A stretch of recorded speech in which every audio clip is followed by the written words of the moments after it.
My fiancé wanted an open relationship even though we were about to get married. I canceled the wedding because of it. 2 weeks ago we were 2 weeks away from getting married. She asked me to go to therapy with her. She was already seeing a therapist on her own, and wanted me to go with her and have a talk, before the wedding, where we could be completely honest with one another. That sounded a little weird to me. I thought we were already completely honest with one another. After all, we were getting married in 2 weeks, right? Also, she was super protective about her therapy sessions, didn't really talk about them. I have never met her therapist. So to be invited there all of a sudden seemed a little out of place to me. The day comes, and I go there. But out of self-preservation, I had my phone opened and recording any audio. My fiancé was already there. I had to wait 20 minutes before I was invited in. The therapist greets me and shakes my hand. We have small talk.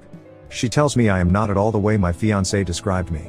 I think she is trying to compliment me. Then she looks at my fiancé and tells her this may be harder than we thought. That absolutely weirded me out. But I am a calm and collected individual, and I don't react, just kept that dumb smile on my face we all have in awkward situations. So the therapist starts talking. Has a small speech I don't care to repeat. My fiancé takes my hand as the therapist starts telling me that we live in a modern world, and that my fiancé wants us to have a non-conventional marriage moving forward. I smile. I am not sure what the hell that means. Through my mind I am thinking she wants to talk how she will not be a slave to her husband, she will not sacrifice her work life, etc. modern woman and girl power and all that. Nope, she is actually talking about how once we get married, she wants to be free to sleep with other men.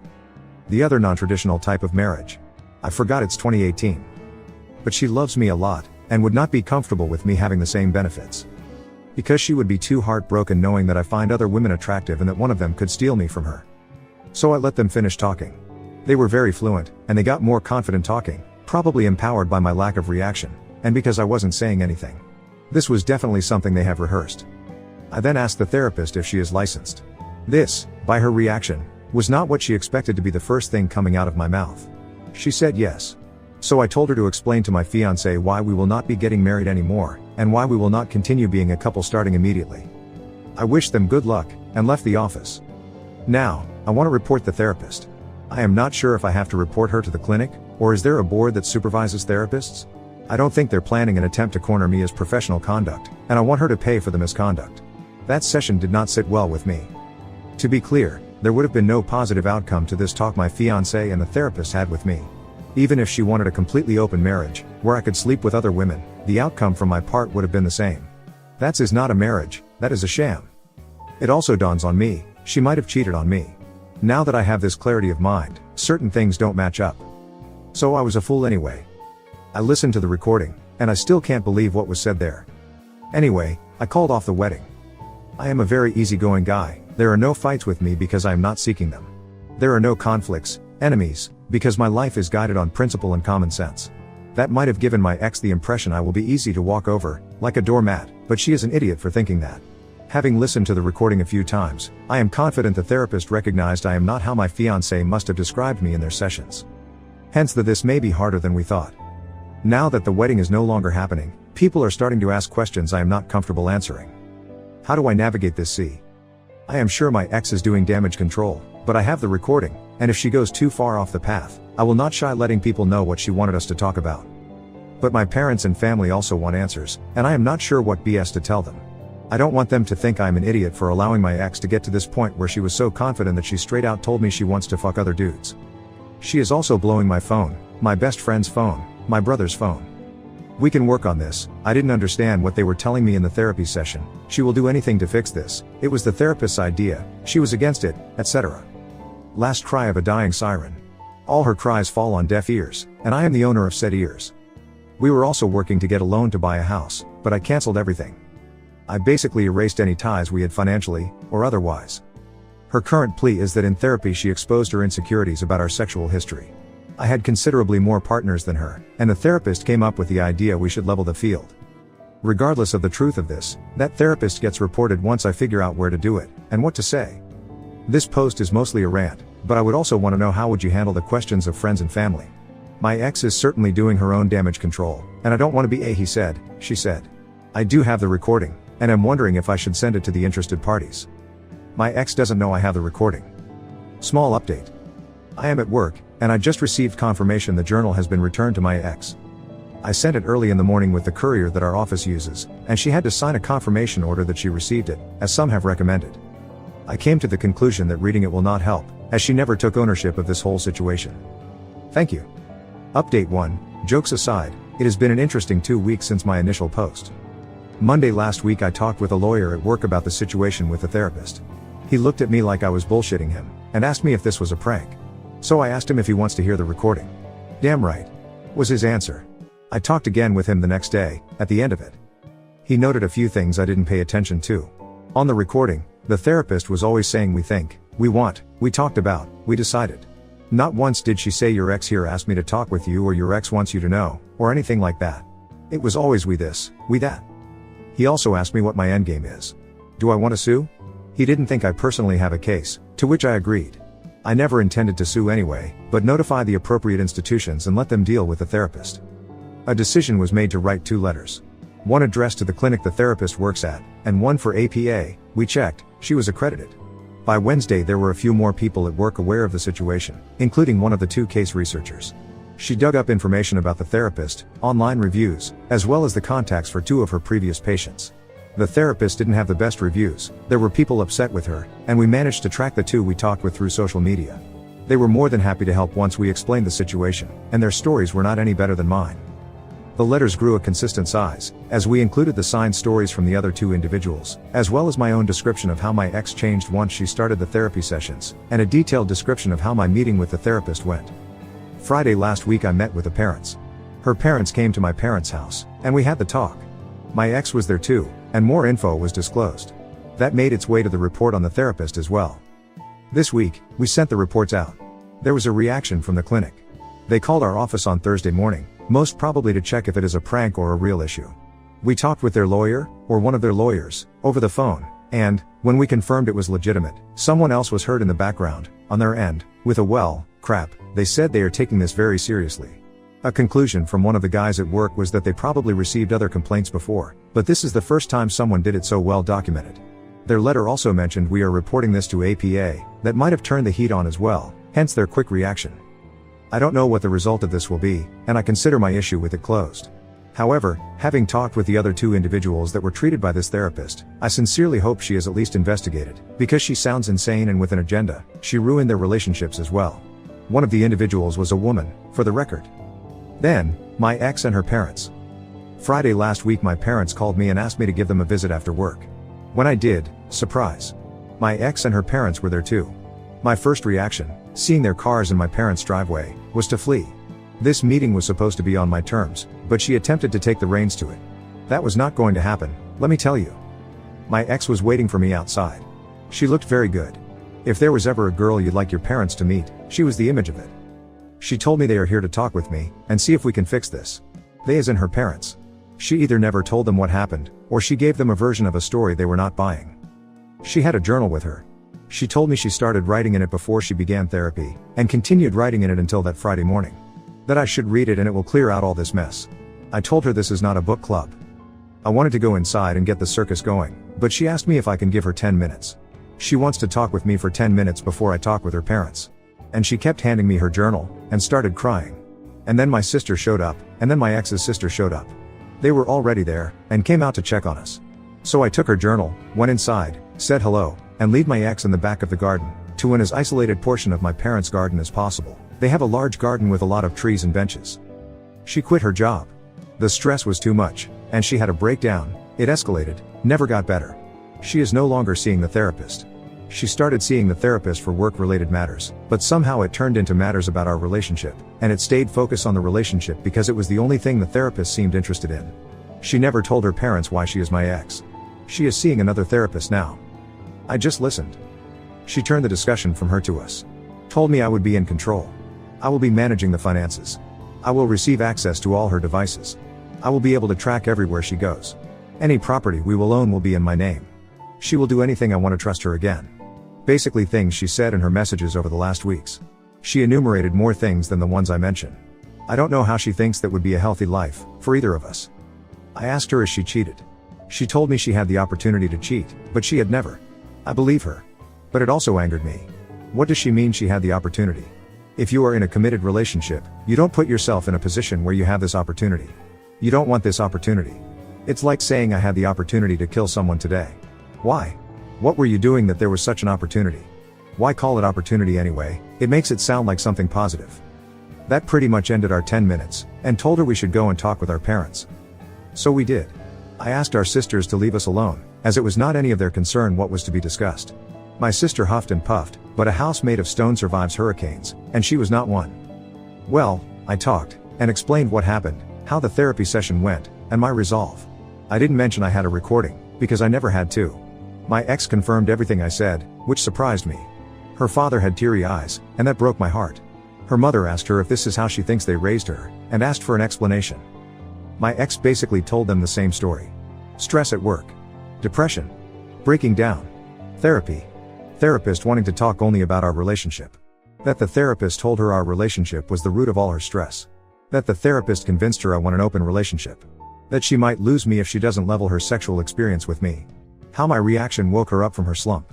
She quit her job, is looking for something less stressful. She will do anything I want to get me back. Started crying. My ex mentioned the journal again, and said if I read it, it will explain everything, and that she was not on board with the therapist's ideas, but she went along with them because the therapist was a person with authority and experience. Our parents looked at me and I told them someone's private journal is not the type of literature I read, unless they are a dead poet. Big fucking mistake. My intention was to relate that someone's private journals usually becomes literature if they are a famous writer, or leader, and usually they are published post-mortem. Also, I was hoping they get the hint that I don't really want to read her journal, because it would be of no consequence. What was done was done. Everyone looked at me as if I wished death on my ex. You could smell the hostility in the air. So I said fine, and promised I will read her journal. You win some, you lose some, and then you use the wrong words and you lose a few more. My ex is seeing a new therapist.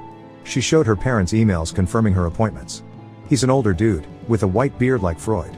I searched him online. He is married, he attends conferences, he wrote a few books, they are on Amazon. Seems like a solid character. Can you kids work this out? This was the second thing that angered me that day. As if this is child play, and we should just listen to the adults. We are not old enough to be in control of our own feeling, and we should definitely not be the ones to decide what we consider a betrayal you can't recover from. We are just kids and we should just work it out. So I won back some ground on the Dead Poets Society remark earlier. And this is how the day ended. We've known each other for 9 years, and have been a couple for 5 years. Even if there are legitimate reasons behind her behavior, how do you go back to being the same? This wasn't even a reset. My way of thinking about my ex has been fundamentally changed. She became a stranger I know a lot of things about. Sure, I still find her attractive. Very attractive, the way she looked last Friday was amazing. No denying that. But it was also calculated, I am not going to lie myself here. Hair done the way I like it, dress that I bought for her, the shoes I like the most, a hint of the perfume I gifted her, etc. The journal is on my nightstand. I haven't read it, and I probably never will. I did look through it, to see if it indeed is a year old, and it is. The way the pages folded, the ink is clearly older on the first pages, and you can see it progressing through the pages. The pen she used was attached to the journal, and I tested it, looks like the same ink. And the ink level in the pen is consistent with how much I assume the pen has been used for the last year to write the journal. It is not a fake. Everything about it is consistent with a year's worth of wear and tear. I don't see what good reading it will make me. A tool to play with one's mind? Well, not really. I don't think a year ago when she started writing it she intended to use it as manipulation. If what she told me is right, her new therapist suggested the idea to share the journal with myself. As for how I am handling people that are too curious about why the wedding is off, we had a huge difference of opinion that we could not find a solution to. More or less. But if her sister finds out why, and this is more than likely, because her sister is very close to their mother, everyone will find out the real reason why. Our parents want us to meet again next week. They told me to read the journal, and maybe that helps. Maybe we can work on it. Start again, fresh, since we have so much history. She will get treatment, she will get better, she still is the same woman I fell in love with, but she is not well right now. They can tell I still love her, or else I would not be so theatrical, their words, not mine. I don't think I will meet them next Friday. But, damn. She did look amazing. I would like to thank the community for the support and help. It was enough to help me put together a plan of action regarding the therapist. Thank you to those who provided resources and information about what to do. What should I do with her journal? Return it? Keep it and read it 90 years from now? Update 2, let's begin. The therapist is no longer working for the clinic. The major motivation behind that decision, most probably, has to have something to do with the clinic being sued. Someone else, completely removed from my situation, is suing the clinic. I don't have additional details on the matter. The therapist tried to contact Mirella, but was unsuccessful. I suspect she found out about my report on her, and wanted information. Who knows? Mirella did not engage with her, she was blocked and her queries went unanswered. There is a voice, deep, in the back of my mind, that whispers it may not have been the smartest decision to put together that report. I find it introduces the chance that people behind the suit may contact me for help, and shower me with unwanted attention. However, knowing all this, I still can't keep a very satisfied grin away from my face, knowing the therapist is in trouble. To those who have expressed doubt, I have emotions. If this is not proof enough, I don't know what will satisfy you, and I pray to God you understand sarcasm. With Mirella, however, things are far more complicated. I wrote a small update in my previous post about her journal. My decision was to return it, and I was very clinical in my method. The courier we use at work delivered the journal to her that Monday morning. I did include a letter, explaining why I haven't read it. It all boiled down to not taking ownership of the situation. I felt that by giving me the journal, she washed her hands of the matter, and the burden of finding answers was placed on my shoulders. In return, I washed my hands of the matter. Honestly, immediately after they notified me that the journal has been returned, a feeling of regret washed over me. Maybe I should have read it. Later that day, Mirella showed up at my workplace. She didn't make a scene, nothing like that, she just waited in the lobby, patiently. Her plan was to wait for me until I finished my day, and then have a talk with me. Naturally, it didn't take long for me to find out she was there. My options were to either send her away, or talk with her. So we talked. Several architects designed the collapse of our relationship. Number 1, stress. This I knew about, but never the gravity of it. In hindsight, when she started looking for a therapist to help with the work stress, I should have been more aware of the situation. But she always maintained everything was fine, so why would I not believe her? Therapist or not, she still had a breakdown at work, which she hid from me, and her family. Number 2, I could have been a father. She had a miscarriage. She found out she was a few weeks pregnant, and wanted to make it something special when she would have told me about it. However, a few days later, she started bleeding, and that was it. She never told me about this because she was afraid I would look at her as unworthy. She knows how much I want to be a father, and she rationalized this would give me ideas she can't bear children. This idea is utterly stupid. Number 3, friends. I made no secret in the comments that we had friends in open relationships. Enter on such friend. She contacted Mirella almost a year ago, and invited her to lunch.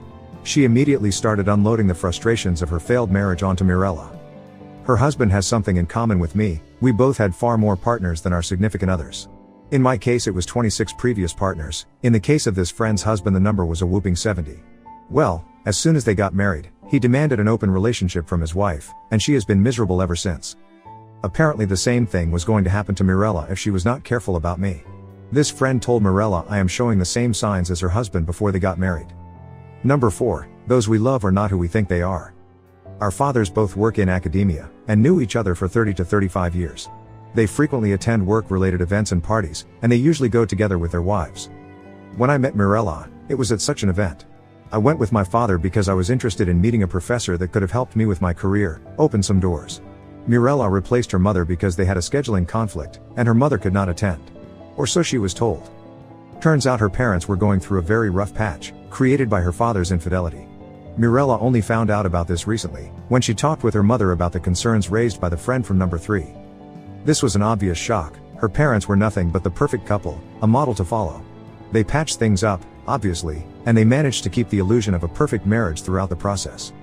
4 horsemen of the apocalypse. Mix them with a therapist of dubious motivations, and that's how you end a relationship. The therapist was so happy to plan my open relationship. She confirmed everything the friend said. Men like me will never be satisfied with one woman. I will eventually look for more. There is only one way to correct my cheating impulses. Mirella has to sleep with other men, at least until we even the numbers. I will of course be against it, but that is fine. If I love Mirella I will understand. This was a layered idea. It will both correct my cheating behavior, it will confirm my love for her, and it will strengthen our relationship as a result. This plan would have obviously failed, and I think this is exactly what the therapist was looking for. Our relationship would of course not have survived. What the therapist didn't expect was how fast I would react. At least this is my hypothesis right now. The rest of the week, we met on a daily basis, and she answered every question I had.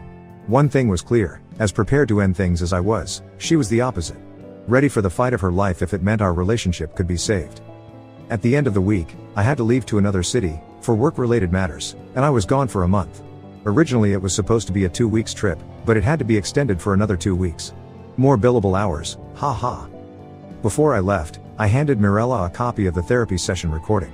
She knew I had it. It was one of the first things I talked to her about when she showed up at my workplace Monday. I think listening to the recording shook her to the core. What she remembered about the therapy session was very different from what was on the recording. I think she finally realized where all my actions and behavior towards her came from. People at home knew about my work trip, and for the next 3 weeks I was left to my own devices. Minimal interference from anyone. It was awesome. Several people in the comments offered to drink a beer with me if I ever happened to be in their city. I took someone up to it. First time I've met another Redditor. Surprisingly, not a weirdo, haha. He and his wife were wonderful people. The 4th week, Mirella came to visit. We maintained contact the previous 3 weeks, going back and forth on various topics, always about us. One major issue had to be sorted out. After our wedding, we were supposed to go visit France for 2 weeks, sort of a honeymoon trip. Neither of us were able to do it immediately after the wedding, so it was booked 3 months after the wedding. And it was coming up. We had the plane tickets, non-refundable. Why can companies do this? We had the hotel reservations. What we didn't have was us. That 4th week, we talked some more, and agreed to go to France anyway, as friends. I can already imagine eyes rolling as you read that last sentence. France was amazing. You visit a country like that and realize the US is medieval in comparison. When you visit a museum, you can spot the Americans immediately. How to behave in foreign countries should be a mandatory course in our schools. We returned from France as a couple. This had nothing to do with the magic of Paris. It will however be a process. We are not back to our former selves, there is some rebuilding to be done. Several things we have agreed upon, in no particular order. She is looking for a new job, one that is less stress attached. Our friends in open marriages are now deemed a toxic influence, and we will no longer associate with them. We both like the name Mirella, and our first daughter will wear this name, thank you, France. Never hide anything like a miscarriage from your partner, I am monumentally pissed about this one. We will get a puppy and a kitten. She will continue to see her current therapist for a while. When we do get married, we'll do it for us. Smaller ceremony, just us and immediate family. We'll probably go to Italy next. I suppose this is not the exciting update everyone was waiting for. Many have asked for an update, and if you were looking for wrath, hate, revenge, I am sure there is a version of this where all these and more are possible. But as I said from the beginning, I didn't hate Mirella. My actions were nothing more than self-preservation. At the time, her actions indicated she wanted something that was contrary to what I thought we both agreed upon. Those worried about her mental state, there is no concern. Once the vapors of her therapist's influence dissipated, she returned to her former self, more or less. It's impossible not to be changed by these events, but she is in a very good place. You will remember she offered me control over the finances, to track her location at all times, open access to all her devices, etc. Aside from the lack of interest in such a lifestyle from my part, they were just a way of trying everything to continue discussion. We do agree we should be open with our devices, and for what it's worth, we have always been open, so nothing will chance here anyway. As for finances, we will do what we have always done, share them. Thank you to those who have talked with me in the comments and the private messages. There was some valuable advice I received from some of you, and I will be forever grateful. Writing these posts, but also interacting with you guys has been therapeutic, and a very good pressure release.